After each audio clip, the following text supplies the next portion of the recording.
예수님께로 가는 길이라는 제목으로 말씀 증거하도록 하겠습니다. 제가 이제 두 사람을 여러분에게 소개할 겁니다. 그럼 그 두 사람 중에 여러분은 내 마음에 드는 사람은 누구다? 나는 이런 사람의 인생 철학, 신앙관 뭐 이런 것을 쫓아가야 되겠다. 한번 결정을 해보세요. 그렇다고 제가 여러분에게 어떤 것을 하느냐 손들어 표하려고 하지는 않고 스스로 한번 나는 이 지금 소개될 이 두 사람 중에 어떤 계열에 속하나 한번 생각해 보세요. 망망대해 태평양 한가운데에 두 남녀가 조난을 당했습니다. 이들이 가지고 있는 것이라고는 튜브 하나. 두 남녀는 그 망망대해에서 표류를 하고 있었습니다.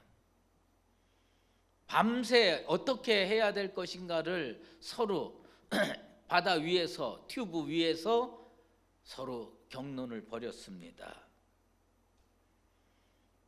그리고 이 두 남녀는 헤어졌습니다.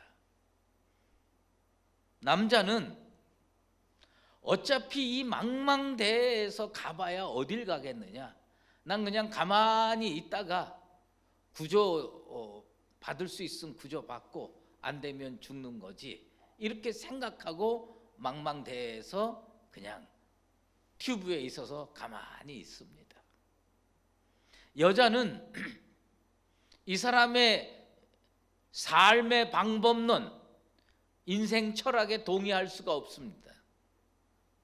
뭘 해도 해야 됩니다. 그래서 튜브에 몸을 싣고 헤엄을 칩니다. 얼마나 떨어져 있어야 육지로 갈지 알 수 없지만 그래도 한번 헤엄쳐서 이 위기를 극복해 나가 보려고 애를 썼습니다. 여러분은 이 두 종류의 사람 중에 어디에 해당됩니까? 여자는 이틀 밤낮으로 헤엄쳐서 어느 섬에 도착해서 살게 됐습니다. 남자는 아무것도 안 하고 튜브 위에서 빈둥거리다가 지나가는 배에 의해서 구조됐습니다. 몇 년 후에 이 둘은 어느 고지대의 카페에서 우연히 마주치게 됐습니다. 이 여자가 혼란스러워진 겁니다. 나는 열심히 헤엄쳐서 노력해서 구조를 육지에 도달해서 살았는데 당연히 이 남자는 빈둥거리다가 죽었을 거라고 생각을 했는데 이 남자도 살아난 겁니다. 아연실색했습니다. 사실은 그 남자가 같이 헤엄쳐서 육지로 갔으면 얼마나 좋았겠습니까? 이 여자는요, 헤엄쳐 가면서도 저 남자는 죽어야 된다고 생각을 했습니다. 그런데 그 남자는 아무것도 안 했는데 살았고 그 여자는 열심히 노력했는데 살았습니다. 여러분은 이 두 경우에 어떤 경우를 선택하겠습니까? 아무것도 안 해도 사는 그런 것을 택하겠습니까? 아니면 그냥 열심히 헤엄쳐서 섬에 도착해서 사는 그런 것을 선택하겠습니까? 원래 이 이야기는 무라카미 하루키라고 하는 일본의 소설가의 소설에 나오는 내용인데, 그런데 이 내용이 최근에 젊은이들이 무척 좋아하는 책에 실려서 다시 한번 인구에 회자되고 있습니다. 저라면 동의할 수 없는 책 제목이 요즘에 젊은이들이 한 1년 전부터 무척 많이 본 책이 있습니다. 책 제목이 뭐냐면 하마터면 열심히 살 뻔했다. 하마터면 열심히 살 뻔했다. 이 책이요, 젊은이들한테는 지금 아주 많은 사람들이 거기에 동의하고 그 책을 보고 감동받고 그러고 있습니다. 제가 그 책을 왜 샀느냐? 도대체 요즘 사람들 머릿속은 어떻게 돼 있나? 도대체 이 어떤 철학을 가지고 사나? 어떤 인생관을 가지고 사나? 그 책을 사서 한번 읽어와 봤는데 첫 페이지서부터 저한테는 충격이었습니다. 저는 어떤 입장이냐고 여러분이 물어보신다면 저는 확실합니다. 제가 용납할 수 있는 건 뭐냐면 바다에서 헤엄쳐 가지고 너무 힘들어서 아무것도 안 하고 죽는 경우는 내가 용납이 돼도 처음부터 아무것도 안 하고 죽으면 나는 내 스스로가 용납할 수가 없는 그런 종류의 인생입니다. 여러분이라면 어떤 입장을 택하겠습니까? 그런데 이게 세상적인 이야기로만 귀결하면 우리는 오늘 아무것도 생각해 볼 여지가 없어요. 은혜라는 측면에서 놓고 보면 이 이야기가 다시 생각할 수가 있어요. 여러분 구원받기 위해서 여러분 뭘 해야 됩니까? 하지 말아야 됩니까? 우리 하나님 앞에서 구원을 받으려면 여러분은 뭘 해야 된다고 생각합니까? 아무것도 안 해도 구원을 받는다고 생각합니까? 해야 된다는 분이 나왔고요, 안 해도 된다고 하는 분이 나왔습니다. 우리는 사실은요, 이것에 대해서 이 명확한 그 정리가 잘 이루어지지 않고 있습니다. 왜냐하면 성경은 분명하게 뭐냐면 하나님의 구속의 은혜는 값없이 주어졌다고 이야기하고 있습니다. 그걸 우리는 믿음으로 받아들이고 있습니다.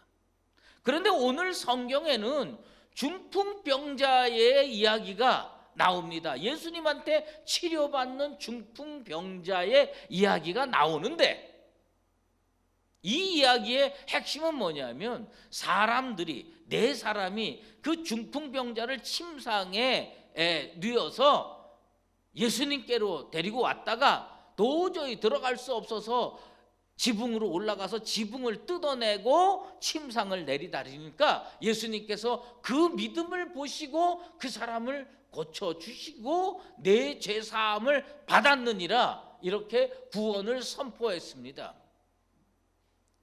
그러면 믿음은 아무것도 안 하는 것이 믿음이냐, 아니면 무엇을 하는 것이 믿음이냐, 이것을 오늘 우리는 깊이 생각해 볼 필요가 있습니다. 예수님께서 나병 환자를 고치신 후에 여러 날이 지났습니다. 그 일로 인해서 예수님은요, 하도 유명 인사가 돼서 드러나게 동네에 들어가지 못하고 성경에 의하면 오직 바깥 한적한 곳에 계실 수밖에 없었습니다. 그렇다고 맨날 밖에서 노숙밖에 할 수 없게 그렇게 될 수 있겠습니까? 예수님께서 다시 가버나움에 들어가셨습니다. 예수님이 집에 계시다는 소문이 퍼진 모양입니다. 많은 사람들이 몰려왔습니다. 가버나움 집의 주인이 누구인지는 전혀 중요하지 않습니다. 왜냐? 성경에 그게 안 나왔어요. 물론 주경학자들이 추측하기로는 베드로의 집이다 이렇게 추측하고 있지만 그것은 추측이고 추정일 뿐이지 성경에는 나와 있지 않습니다. 그 집의 소유주가 베드로든 요한이든 아니면 우리가 모르는 사람이든 상관이 없습니다. 오직 중요한 점은 딱 한 가지입니다. 예수님이 그곳에 계시다는 사실입니다. 예수님이 그곳에 계시다는 사실이 휴대폰도 없고 TV 뉴스도 없던 시절에 어떤 방법으로 사람들에게 알려진지는 모릅니다. 그야말로 발 없는 말이 천리 간다고 사람들 사이에서 입소문으로 어떻게 듣고 찾아왔는지 사람들이 몰려왔습니다. 예수님은 너희는 세상의 빛이라 산 위에 있는 동네가 숨겨지지 못할 것이요라고 말씀해 주셨습니다. 대부분의 세상 사람들은 영적으로 무지해도 생명의 길 기가 막히게 알아보는 법입니다. 나병 환자가 치료를 받았다. 당시에는 달리 생각할 여지가 없는 사건입니다. 그것은 무조건 기적입니다. 그러면 그 기적을 일으킨 사람이 누구냐? 예수라는 사람입니다. 그럼 그 예수가 가버나움에 계신다. 그러면 나도 그곳에 가야 돼. 저는 어려서부터 좀 병약했어요. 그래가지고 이병저병 많이 알았습니다. 병원도 많이 찾아다녔습니다. 그런데 제가 항상 문제가 되는 건 기관지였습니다. 우리 어머님이 저를 끌고 안 가본 데가 없습니다.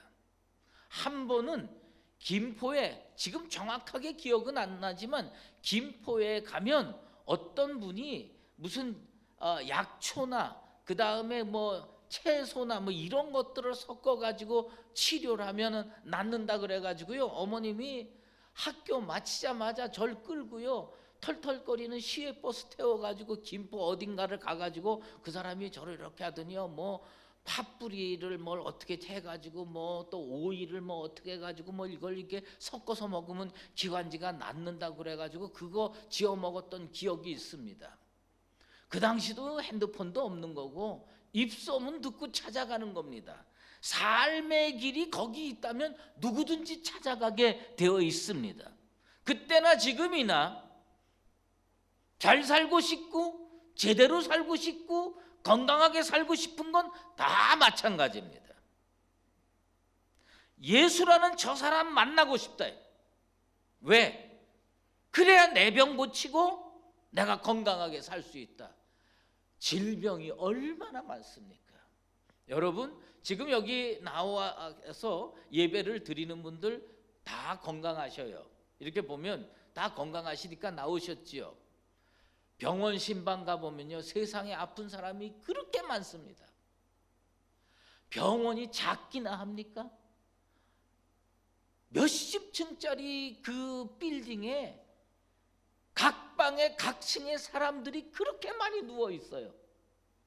세상에는요, 의학 기술이 그렇게 발달됐음에도 불구하고 아직도 아픈 사람이 많습니다. 그러니 예수님 당시에 얼마나 아픈 사람이 많이 있겠습니까? 가버나움의 그 집이 크고 화려한 집이었기 때문에 사람들 찾아간 게 아닙니다. 사람들은요, 그 집을 왜 찾아갔느냐? 살고 싶어서 찾아갔고요, 치료받고 싶어서 찾아갔고, 은혜 받고 싶어서 찾아갔습니다. 누가 거기 계셨느냐? 예수님이 거기 계셨습니다. 예수님이 오늘 우리 교회에 찾아오시게 되기를 축원합니다. 예수님이 계시는 교회, 예수님이 계시는 집, 예수님이 함께 동행하는 개인, 예수님이 계셔야 됩니다. 예수님이 계시는 교회와 가정은, 예수님이 통치하시는 나라는 사람들이 밀려오게 되어 있습니다. 어느 정도로 밀려왔느냐? 문 앞까지도 들어설 자리가 없을 지경이었습니다.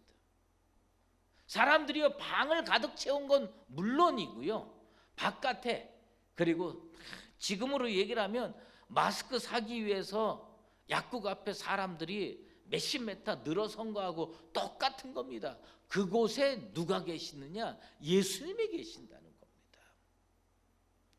우리 교회에 예수님이 들어오셔서 좌정하셔서 떠나지 않게 되기를 기도하고 또 기도드립니다. 성도들과 이 본문에 대해서 가끔 이야기를 나누다 보면 성도들 기억 속에는요, 중풍병자를 기억하고 있더라고요. 그 다음에 또 누구를 기억하고 있느냐면 그 중풍병자를 침상에 들고 온 네 사람을 기억하고 있어요. 그런데 우리가 성경을 읽어보면 중풍병자 중요해요. 지금 예수님한테 치료받아야 되니까 중풍병자 중요한 건 맞고요. 네 사람, 그 들고 온 네 사람도 물론 중요하죠. 하지만 우리가 신경 안 쓰고 있는 사람들이 있어요. 그게 뭐냐면 사람들이 한 중풍병자를 네 사람에게 메어서 예수님께로 데리고 갔어요. 그러니까 뭐냐면 네 사람이 자발적으로 중풍병자 들고 온 게 아니라는 겁니다. 그 네 사람한테 너희들은 이 침상을 들고 예수님께로 가자. 그리고 그 사람을 고용한 사람들이 있을 거예요. 그 사람들에게 사명을 준 사람들이 있어요. 그 사람들이 어떤 사람이냐? 오늘로 얘기를 하면 믿음의 사람들입니다. 성경은 이렇게 기록되고 있습니다. 사람들이 한 중풍병자를 네 사람에게 메어가지고 예수께로 올세. 이 모든 기적의 출발점은 뭐냐면 예수님이 그 집에 계신 겁니다. 그 다음에 기적의 두 번째 단계는 뭐냐면 그 예수님을 믿는 사람들입니다. 이 사람들이 네 사람에게 사명을 준 겁니다. 그러니까 기적이 일어나려면 무엇이 필요하냐? 반드시 예수님이 계셔야 돼요. 그 다음에 두 번째는 뭐냐? 그 예수님이 전능하심을 믿는 사람들이 필요해요. 그리고 세 번째로는 그 중풍병자와 네 사람이 필요한 겁니다. 우리 교회는 어떤 교회가 되느냐? 예수님을 믿는 사람들의 공동체가 되기를 축원합니다. 우리 교회는 어떤 공동체가 되어야 되느냐? 세상이 무슨 말을 해도 우리 수유제일교회는 예수를 진짜로 믿는 사람들이 모인 공동체가 되기를 소망합니다. 나는 어떤 공동체에서 살고 싶은가? 나는 이런 공동체에서 살고 싶어요. 내가 아픈데 내 능력으로 아무것도 할 수 없는데 나를 치료해 줄 예수님을 발견하고 나한테 아무것도 할 수 없는 나한테 와서 너 예수님께로 가면 살아. 그렇게 얘기하는 공동체 난 살고 싶지 않아요. 나는 어떤 공동체에 살고 싶으냐? 너 아프구나. 이 사람들이 너 예수님께로 가야 치료받아. 그리고 사람들을 고용해서라도 나를 끌고 예수님께로 갈 수 있는 사람들이 모여있는 그 공동체에서 나는 살고 싶습니다. 우리 공동체가 어떤 공동체가 되어야 되느냐? 저 사람이 아프대. 저 사람이 문제가 있대. 저 사람이 정말 힘들대. 그리고 야 기도해. 야 예수님께로 가. 이런 정도를 하는 공동체가 아니라 손 붙잡고 야 나랑 같이 예수님께로 가자. 나랑 같이 주님 앞에 가서 치료받자. 그리고 나를 끌고 주님께로 데려갈 수 있는 그런 공동체, 그런 교회. 어리석은 분쟁이나 하는 공동체가 아니고 사람을 살리기 위해서 은혜의 결론을 내릴 수 있는 믿음의 공동체, 그 믿음의 공동체의 일원으로 살고 싶습니다. 우리 교회가 그 사람들처럼 올바른 방향을 결정하고 믿음의 결론을 내려서 사람들을 살리려고 주님 앞으로 달려가는 건강한 공동체가 되기를 다시 한번 주의 이름으로 축원합니다. 행동하지 않는 믿음은 믿음이라고 할 수가 없습니다. 예수님 계신 곳에 사람들이 너무 많이 운집해 있었어요. 그래서 중풍병자를 침상에 누인 채로 그곳에 들어갈 수가 없었습니다. 그들은 무슨 이유 때문에 남의 집 지붕까지 뜯어낼 수 있었을까? 이 사람 살리겠다는 사명감으로 똘똘 뭉친 겁니다. 여러분 생각해 보세요. 누가 우리 집에 와가지고 지붕 뜯어내면 여러분 가만히 있겠습니까? 제가 이것을 읽으면서 지붕을 뜯어냈어요. 그 사람 치료받았어요. 그러면 그 다음에 뭘 해야 됩니까? 박수치고 끝납니까? 아니에요. 이 사람들이 나중에 지붕 다 덮어줬을 겁니다. 돈 들여서 다 공사해서 이 지붕 다 완전하게 회복시켜 놨을 거예요. 그 사람들은 진짜 강한 사명감의 소유자들이었습니다. 그런데 무슨 문제가 생겼느냐? 무리들 때문에 예수님께로 데려갈 수 없었다는 겁니다. 여기에 때문에라는 단어가 나오죠. 때문에라는 단어는요, 참 우리를 편하게 해줍니다.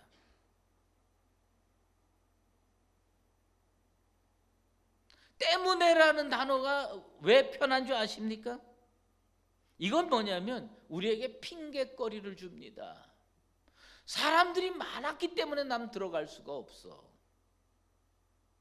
나는 돈이 없었기 때문에 그 일을 할 수가 없었어. 우리는 최선을 다했지만 어쩔 수 없었어요. 누구 하나 손가락질 할 수 없는 상황이었습니다. 그런데 그 사람들은요, 상황 탓하지 않았습니다. 환경 탓하지 않았습니다. 뭘 결정했느냐? 장애를, 어려움을 극복하기로 결정했습니다. 올라가서 지붕 뜯어내자. 어떻게 그런 태도가 가능합니까? 예수님께 대한 강한 믿음이 있기 때문입니다.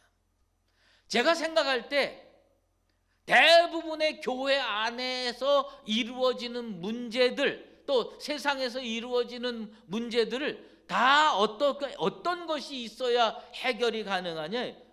하나님에 대한 확신, 예수님에 대한 확신이 있으면 해결할 수가 있습니다. 그들은요, 하여튼 예수님 앞에만 데려다 놓으면 이 사람 치료할 수 있다. 지붕이 대수냐? 사람들이 맡고 있는 이 상황이 대수냐? 해결하자. 기회를 놓치지 않는 게 믿음입니다. 옛날에 즐겨 부르던 노래 중에 가사에 이런 가사가 있었어요. It's now and never.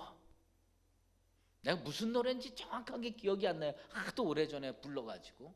근데 가사에 It's now and never.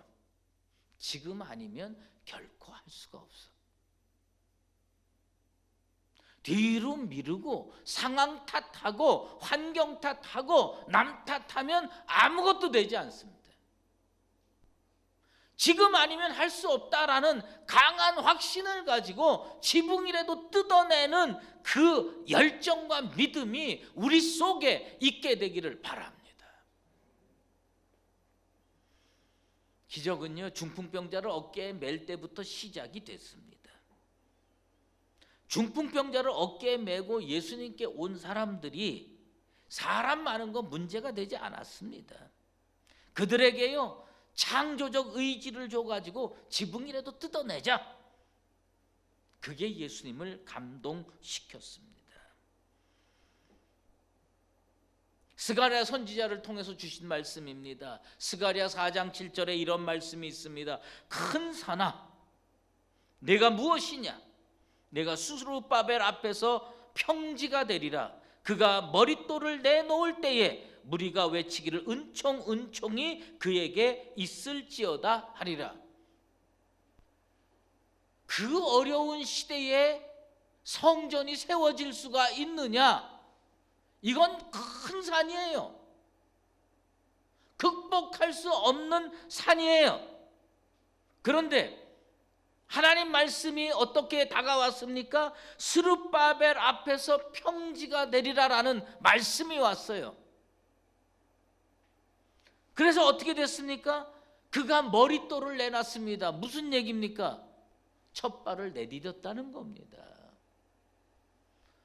예수님이 고쳐줄 수 있는 거, 예수님이 치료할 수 있는 거 우리가 다 알아요. 다 알면 우리는 어떻게 됩니까? 첫 발을 내디뎌야지요. 머릿돌을 내놔야지요. 그래야 큰 산이 평지가 되죠.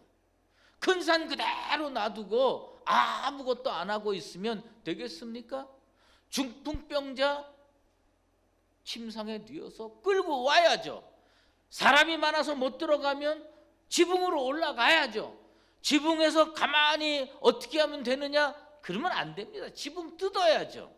예수님께서 이런 난관들을 극복하는 모습을 보시고 뭐라고 평가했느냐? 성경은 이렇게 평가했습니다. 그들의 믿음을 보시고, 수유제일교회 성도들의 믿음을 보시고, 이런 역사가 우리 가운데 일어나게 되기를 바랍니다. 월터 스콧이라는 작가가 어느 날 봄볕에 앉아서 이렇게 보니까 개미 한 마리가 보리쌀 하나를 입에 물고 담벼락을 올라가는 거예요. 그래서 그 담벼락을 올라가는 걸 유심히 보았더니 올라가다가 이게 무거운지 툭 하고 개미가 떨어져요.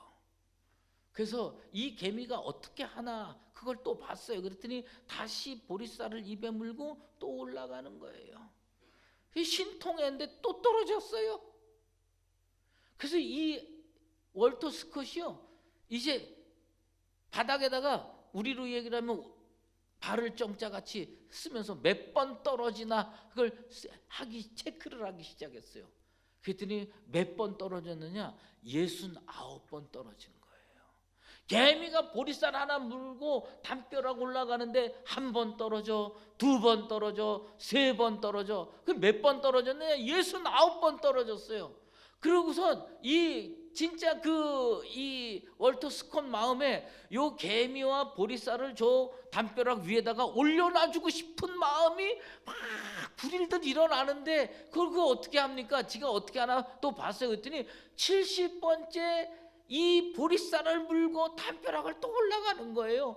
그러니까 막 이 사람이 응원을 하는 거예요. 뭐 도와줄 수는 없지만 응원을 확 했는데 마침내 그 개미가 보리쌀 입에 물고 70번째 담벼락에 올라가서 탁 하고 가는 거예요. 이 사람이 그거를 이렇게 바라보면서 나는 개미보다 못하지 않은가? 나는 어떤 일을 69번 실패한 적도 없고 한 6번만 실패해도 안 했을 가능성이 많아요. 아니 그냥 우리가 또 아니까 7전 8기 7번 8번까지는 한번 해볼 수 있을지 모르는데 어떤 일을 69번 실패했는데 그것을 또 70번까지 시도해서 승리하고 마는 그런 거. 이 사람이 그래서요 그동안에 하려고 했다가 실패하고 하려고 했다 실패하고 했다 작가의 길로 들어서서 그 사람이 쓴 아이반호라는 작품 때문에 아주 유명한 작가가 됐습니다. 우리의 신앙은 어떤 신앙이어야 되느냐? 물이 몇 도에서 끓는지 여러분 다 잘 아십니다. 그런데 물은 100도에서 끓는데 99도까지는 뜨겁기만 하지 끓지는 않아. 아마 99도 물에다가 아무렇지도 않고 손 집어넣으면 다 뒤지요. 그러나 이게 끓는 건 아니에요. 끓는 건 언제 끓느냐? 그 1도 차이지만 100도에 끓어요. 우리의 믿음이 예수님을 움직이는 믿음 되길 바랍니다. 우리의 믿음이 예수님을 움직여서 질병을 치료할 수 있는 그런 믿음이 되기를 원한다면 내 믿음의 온도가 몇 도냐? 100도가 넘어야 돼요. 100도가 넘어야 펄펄 끓지요.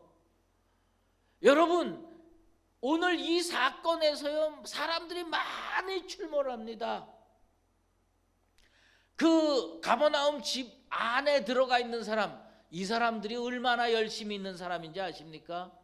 남들보다 먼저 그 집에 들어가려고 아침밥도 제대로 안 먹고 열심히 준비해서 그 집에 들어가 가지고 제일 좋은 자리, 예수님 바로 앞에, 진짜 예수님 침이 튀기는 자리에서 딱 자리 잡고 그렇게 했던 사람들이 대부분이에요. 오늘날로 얘기를 하면요, 믿음이 진짜 좋고요, 기도의 능력이 있고요, 진짜 찬양의 권세가 있는 사람들이 다 그 안에 들어가 있었어요. 그런데 인생의 문제 해결하고 못 나왔다 이거예요. 아니, 구원은 받았겠지요. 어떤 사람이 돼야 되느냐? 100도가 넘어야 돼. 100도가 넘어서 은혜와 기적을 체험할 수 있는 그런 사람들 되시기를 바랍니다.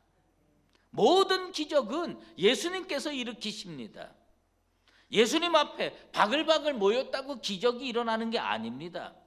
예수님께 나아가는 길이 어려워졌을 때 그 문제를 해결하기 위해서 지붕을 뜯을 정도의 믿음이 있어야 돼요. 침상을 내리라를 정도의 믿음이 있어야 돼요. 오늘 우리의 영적인 과제는 나는 어떤 사람이냐? 예수님 앞에 바글바글 모여있는 그 사람이냐? 그걸 보고 더 이상 진행 못 시키는 그런 사람이냐, 아니면 침상 들고 지붕으로 올라가서 지붕 뜯어내고 예수님께 내리달아서 주님으로부터 치료받고 기적을 체험하는 사람이냐. 분명히 기억해야 되는 영적 현상이 있습니다. 그건 뭐냐면 가버나움 집에 예수를 믿는 사람이 많았다는 겁니다. 예수를 믿는 사람이 많았는데 우리 주님은요, 항상 보면 어떤 사람 좋아하시느냐? 사람들 많은데 뽕나무에 올라가 있는 사람, 지붕이라도 뜯어내는 사람, 향유 옥합이라도 깨뜨릴 수 있는 사람. 우리 주님 그런 사람 원하십니다.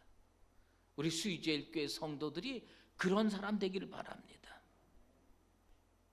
예수님 말씀 선포할 시간에 일찍 나와서 편한 자리에 앉아 있는 것으로 만족하지 맙시다. 해결할 수 없는 문제와 구원까지 동시에 받아가지고 돌아갈 수 있는 이 중풍병자와 내 사랑과 그들을 움직였던 사람들과 같은 그런 사람 되길 바랍니다. 처음으로 되돌아가서 너는 어떤 사람으로 살래?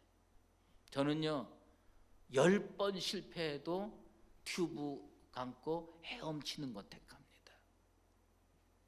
구조받는다 하더라도.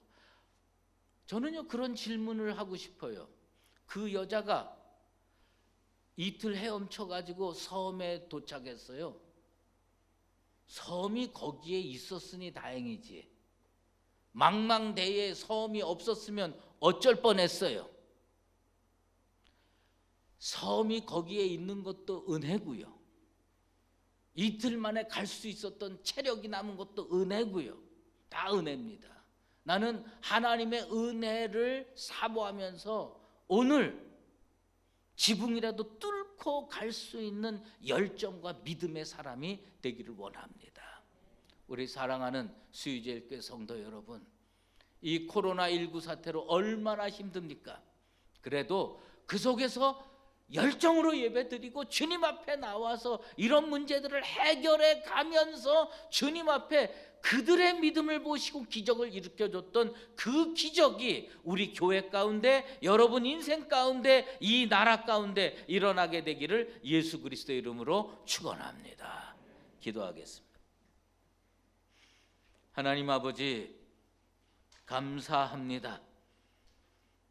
오늘 사람들이 예수님의 능력이 무엇인지를 깨닫고 네 사람들에게 사명을 주셔서 중풍병자를 침상에 누이고 주님 앞에 나왔습니다. 그런데 문제가 생겼습니다. 들어갈 수 없었습니다. 그들이 지붕으로 올라가서 지붕을 뜯어내고 주님 앞에 중풍병자를 내렸는데 우리 주님이 그들의 믿음을 보시고 고쳐주셨습니다. 오늘 우리에게 필요한 건 이런 믿음입니다. 이 코로나19 사태에 다 주저앉을 때도 주님 앞에 나아가는 믿음 갖게 도와 주시옵소서. 그리하여서 모든 병들을 치료하시고 구원까지 주시는 주님 앞에서 은혜도 체험하고 기적도 체험하는 수유제일교회 모든 권속들 되게 도와 주시옵소서. 예수 그리스도의 이름으로 기도드리옵나이다. 이제는 우리 주 예수 그리스도의 은혜와 하나님 아버지의 크신 사랑하심과 성령의 인도하시고 교통하심이 예수님이 우리 교회 가운데 계시고 우리들은 믿음으로 어떤 장애라도 물리치고 주님 앞에 나아가서 구원의 은혜도 체험하고 인생의 문제도 해결받는 축복을 받아 누리며 정하는 수유제일교회 모든 믿음의 권속들과 주의 몸된 교회 위에 고난당하는 이 땅 위에 이제로 영원히 함께 계시옵기를 간절히 축원하옵나이다.